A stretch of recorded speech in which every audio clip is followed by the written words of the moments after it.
Welcome back to the show. Well, today we're talking about the fundamental rights of Canadians and whether or not they have been breached by governments in the COVID-19 management.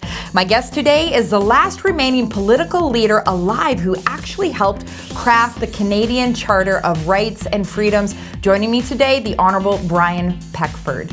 Every day there's more and more people concerned about what's going on and whether in fact it's all constitutional. There's only one exception where the Charter of Rights and Freedoms can be overridden to such reasonable limits prescribed by law as can be demonstrably justified in a free and democratic society. Everything done since the pandemic started, they have not demonstrably justified was needed, and therefore they didn't have the power to override all of our freedoms and rights.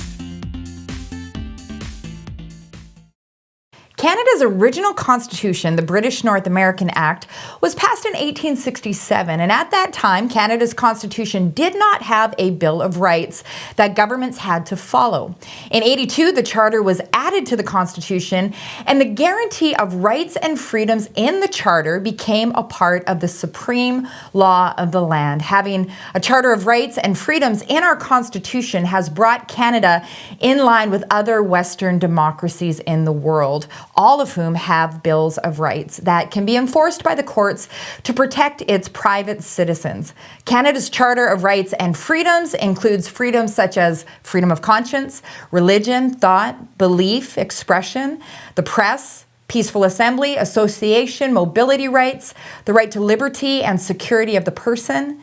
Some would say that in this season, it could be argued that many of these rights of Canadians have been breached.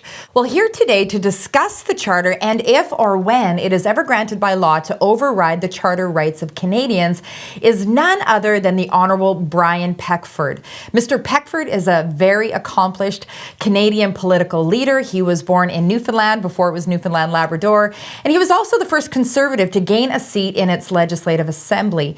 He went on to be the Premier from 79 to 89 and is the only remaining Premier that was at the table with Prime Minister Pierre Elliott Trudeau and his government as they crafted the Canadian Charter. He's such an important voice for such an important conversation to so many of us right now. We sure appreciate you joining us.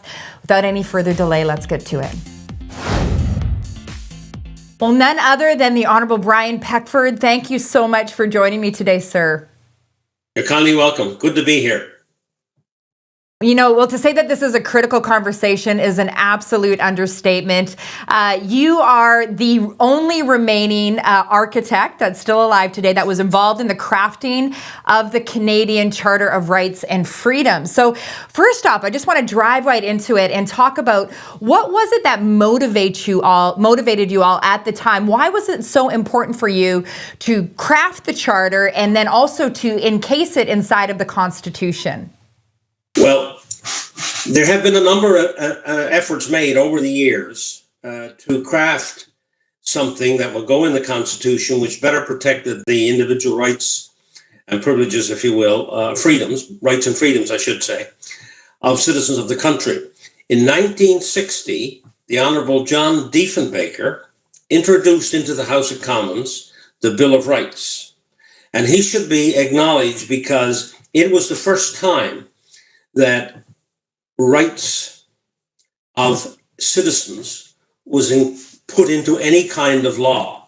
This was the law of Canada as passed through the House of Commons, the federal government, in 1960. Up until that time, we operated as it relates to rights and privileges of citizens under the old British system, which was one of precedence. So it's not that there wasn't any rights and freedoms before 1960. It was none were written down.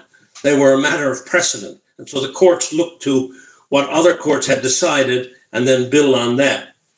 So it is open, and people had to use those kinds of precedents to establish their rights or freedoms. So Mr. Diefenbaker in 1960 actually established for the first time in some part of law rights and freedoms of citizens, but it only applied to federal law and federal institutions. It wasn't covering the whole country, just the federal government part of it. And so there was something left out. But he should be acknowledged for the first time introducing into law rights and freedoms. Mr. Diefenbaker was responsible for that. So we weren't breaking completely new ground, even though a lot of historians try to say that. But it's not true, because the Bill of Rights is there for anybody to see, Exhibit A. So Mr. Diefenbaker must be acknowledged, and his government, for that. But it wasn't all-encompassing, and therefore there was a gap. But the other part of it is that we were still linked to England, and any amendments to our BNA Act, which was our main written piece of legislation for changes, had to refer back to the United Kingdom for final sanction. And so patriation of the Constitution meant bringing the Constitution in all its ways and forms from England to Canada, so that in future any new amendments would be made just by Canadians.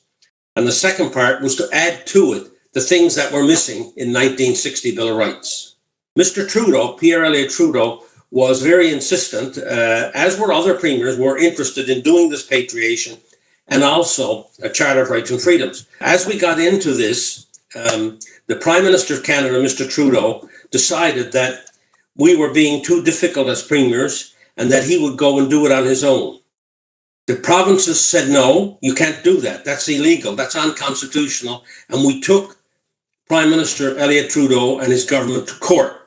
And the Supreme Court of Canada ruled the customs and conventions since 1867 clearly state that a federal government, in changing a constitution, because the constitution is both federal and provincial, will be stepping on provincial powers in certain areas, and therefore the provinces had to be involved, and a majority of the provinces had to agree to any changes. So after the Prime Minister lost in the Supreme Court of Canada, he came back to the table.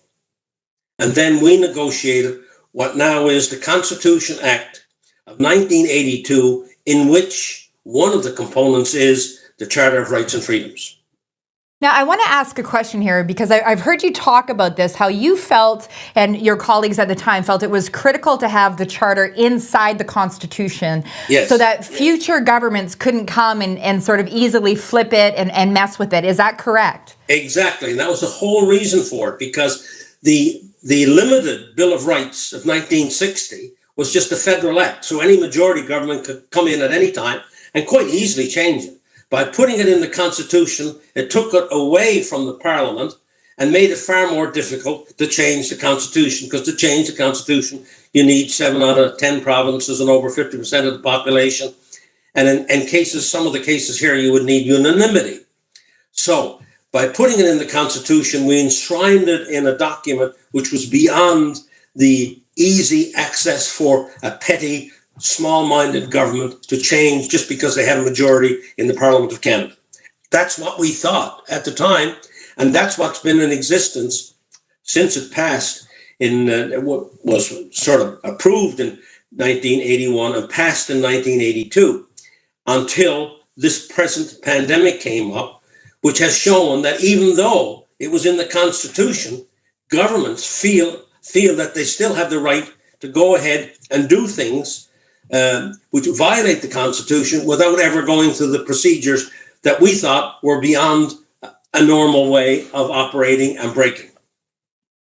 Well, this is also incredibly eye-opening, and hopefully the courts will deal with this justly at the highest level, and hopefully sooner rather than later. But you've been sounding the alarm on this, Mr. Peckford. You've been writing the premiers.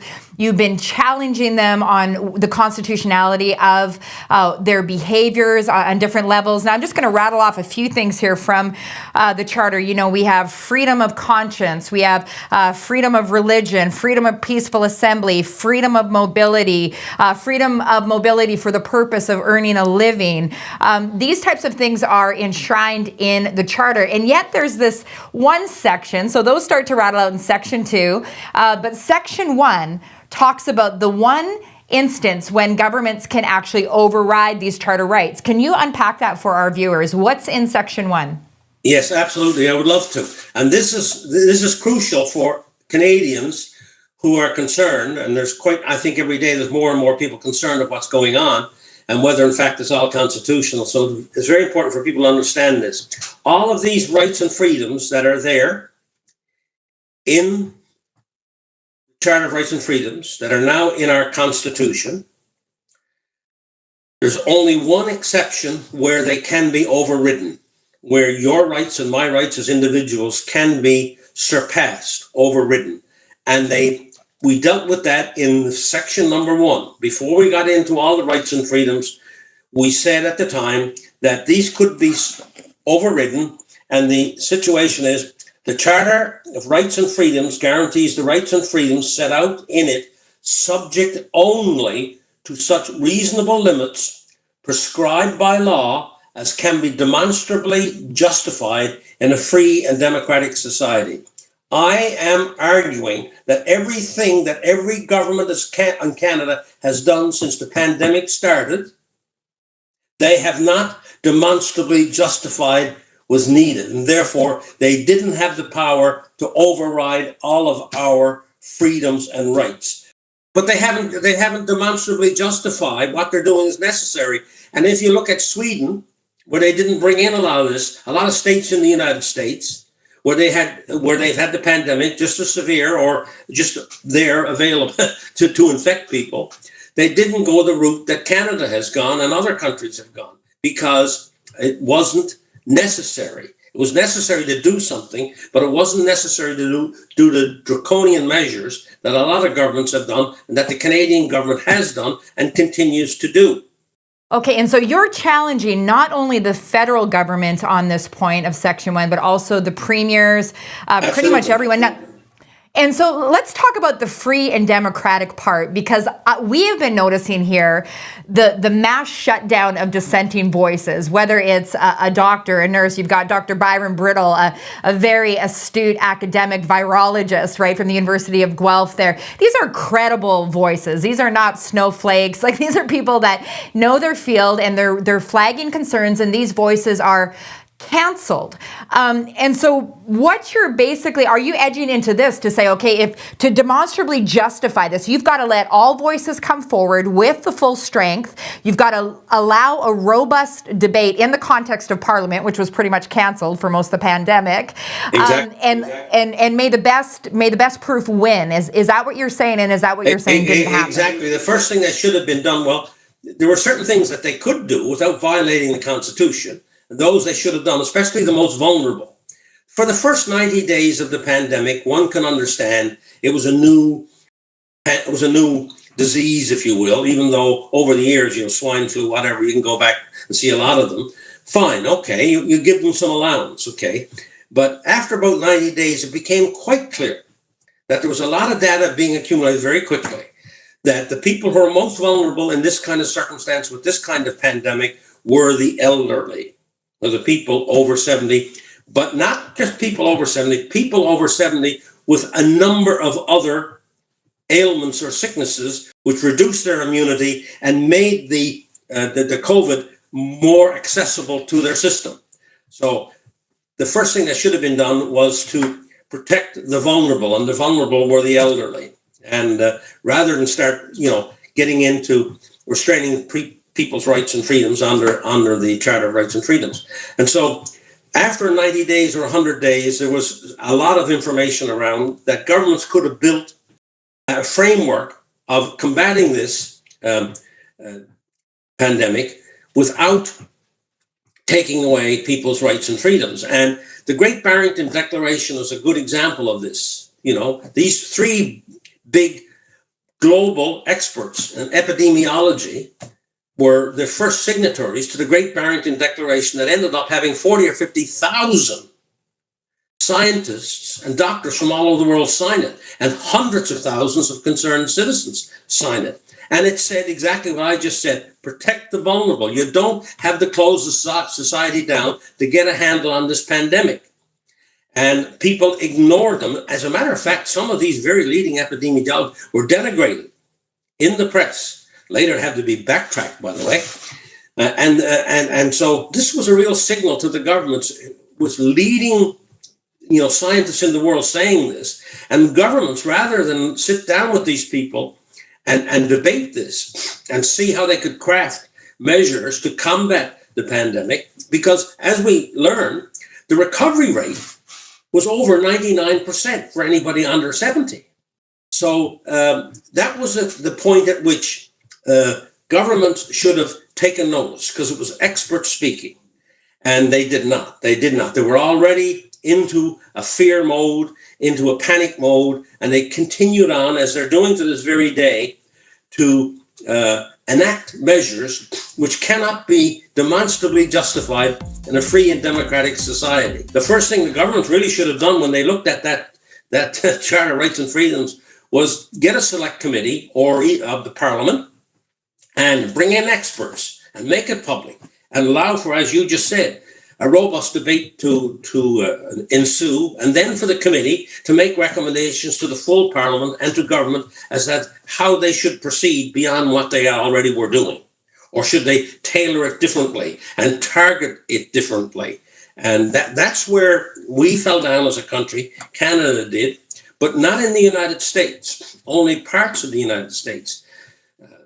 States like Florida, for example, and the Dakotas and other states did not go the route that we've gone. And they have been highly successful in continuing their economies and getting a handle on the pandemic. So the other thing that happened, which was really unfortunate for a democratic society, is how this became all-encompassing by the governments, and no country view was allowed.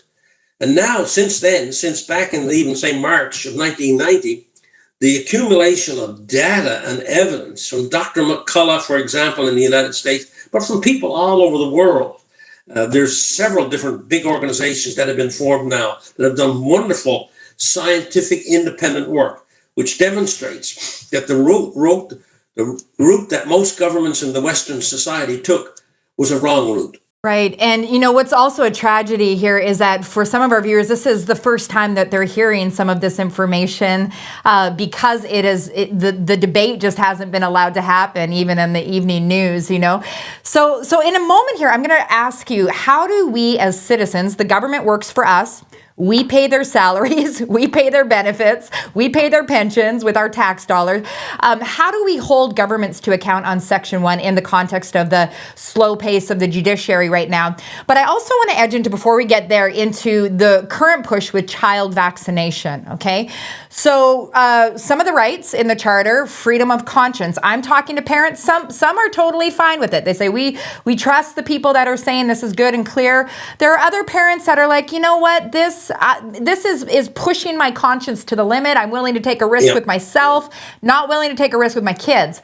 But before you go there, you've got to understand all of the necessary procedures, and they will not be finished. All the clinical trials won't be finished till 2022, 2023 on these vaccines. So we're dealing with an experimental vaccine. It has experimental authorization. Okay, experimental. It hasn't got permanent authorization. It has experimental, right? And most Canadians wouldn't know that. Wouldn't know that, right? And the other thing is, all of the people who make these vaccines are held not responsible if anything happens. I grew up and my parents told me, you know, sunshine is very important. In Newfoundland, we weren't getting enough sunshine. And so we took cod liver oil.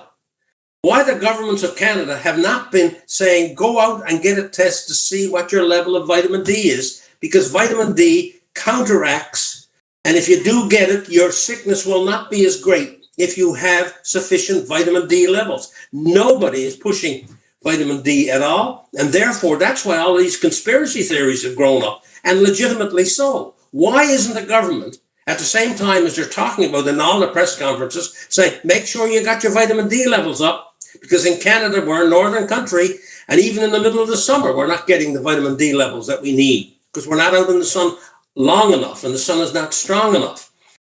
No wonder, you know, there's been people are accusing the governments of conspiracy theories because things that are there at their disposal, zinc, kerosene, right, vitamin C and vitamin D that are now recommended by frontline doctors, by groups of different doctors around the world.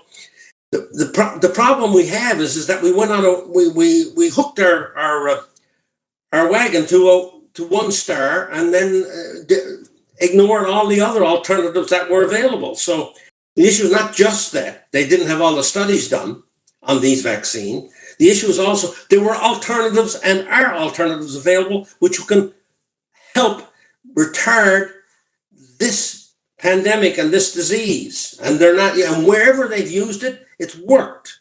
And so this is the most tragic thing about this whole circumstance, is that there were alternatives available which have not only been ignored, but have been almost denigrated. So, and I want to remind our viewers who's talking right now. Okay, this is not your first rodeo, sir. You were the Premier of Newfoundland, now Newfoundland Labrador. You helped craft the Charter of Rights and Freedoms. And I want to remind people on that score, it was the Newfoundland proposal that broke the impasse on the 3rd, 4th, and 5th of November 1981 that led to this Charter of Rights and Freedoms. We were deeply involved in it because it was our proposal that was put on the table on the midday of the 5th of November 1981 that led to the charter that later afternoon. Right. So this is not your first rodeo, and we appreciate the hard work that you did to make the charter happen. Thank you so much. So in a moment, we got to talk about Section 1 here and what people can do to hold our government's feet to the fire on that. But before I do, I've got to ask this, because I know there's people watching this. I know we're going to get the emails, and they're going to say, listen, you guys are inciting fear. You're being irresponsible. What do you say to that voice that just tries to discount all the pragmatic points that you just made there? I say to them, we have to keep an open mind on all matters, especially when they involve health. So when people say to me, why are you inciting fear? I'm not inciting fear. I'm inciting that there are many alternatives available that we should be using that we're not using. We know no long-term effects. We know no medium-term effects. And none of the companies have any liability. I mean, that's like a Middle Ages kind of situation where people didn't have the knowledge that we have today and then made themselves the king or the feudal lord, made himself immune from any liability. We've advanced beyond that, but yet we are allowing companies to produce products for which all the studies have not been completed. To me, that's not a road to good recovery. Well, I sure appreciate both your passion and your logic. And I want to say this, when you're talking, I'm not getting afraid. I'm actually getting hopeful that there are all these alternatives, preventative and treatments. And, it's just logic, right? But everybody, as a result of this interview, can do the following. They can find out whether they have what their levels of vitamin D are. Go and get a test. That's available to you in all the provinces to see where your vitamin D levels are. And take some additional vitamin C. Take some additional zinc. These things will build up your immunity, and if in fact you end up getting something, it will not be as harmful to you, and you won't get a severe condition out of it, and you'll be better in 3 or 4 days. Well, there you have it. I want to say to our viewers, you are listening to the founding father one of the founding fathers of the Canadian Charter of Rights and Freedoms. Listen to your father right now. Okay. We got to close with this point here. So let me ask you this. Section 1, how do the Canadians that are watching this right now hold our public officials to account on demonstrating beyond a shadow of a doubt in a free and democratic society that what they're doing is doing more good than harm? Yes, well then every citizen of Canada should be writing their province, writing their MLA, writing their premier, and writing their prime minister and saying we want to see more demonstration that what you're doing is valid and is consistent with the Charter of Rights and Freedoms, especially Section 1. You have to demonstrably justify. They have not lifted a finger in all of the orders that you see out from all the provinces. Do you see anything in there with a special section? Justification for doing this, right? Demonstrably justifying this. Have they held hearings and brought in all the experts to see what's going on? Why is Sweden so successful? Why is Florida so successful? Why is South Dakota so successful? Why is the state of India with 220 million people? How many do we have in Canada? 37? A state, 220 million people and have been successful in reducing almost to zero their COVID cases.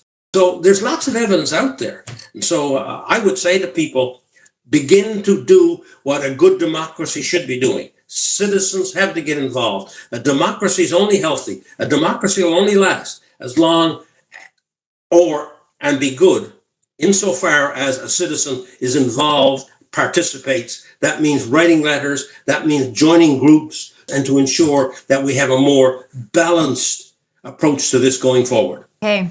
And do you have hope? Do you have hope that we can turn this around and save more lives? Insofar as the citizen will get involved and get up off the couch and stop watching TV. Well, I could not agree more. We're closing in here. You've been so generous with both your wisdom, your passion, and your time today. The Honorable Brian Peckford, do you have any final words for our viewers today, sir? The only final words I have, as I just said, a democracy will only last. This democracy will only last as long as we have citizen participation, responsible citizen participation in your local municipalities, in your province, and start writing letters now and saying that you are concerned about the direction this country is going as it relates to taking certain information and not taking other information as it relates to our personal health. Well, thank you, sir. Thank you so much for all of this eye-opening information today. And we just want to say here at Faytene TV, we honor you for your incredible work in crafting and delivering to my generation, my children, and theirs, the Canadian Charter of Rights and Freedoms. May we all use it well. Thank you very much. Well, I hope you found today's conversation insightful and helpful. We sure do appreciate you joining us. Well, if you're like me, you likely want to watch this again and absorb all that the Honorable Brian Peckford shared with us today. And perhaps you want to share it with your friends. Well, I have good news. You can do that by simply visiting Faytene.tv, where this show is posted, as well as other previous episodes on important issues for our nation. If you would like to help us make more programs and keep on the air every single week talking about issues like today's, we would be so grateful for your support. As an independent talk show, we are dependent on the donations of our monthly partners and regular donors to keep at it. Every gift helps, and gifts are all tax receivable as well. To sign up to partner or to make a special gift today, simply visit Faytene.tv or give us a call at 1-866-844-0844, and our team would be honored to speak with you and serve you in any way that you need it. Thanks again for joining me. Hope to see you next week.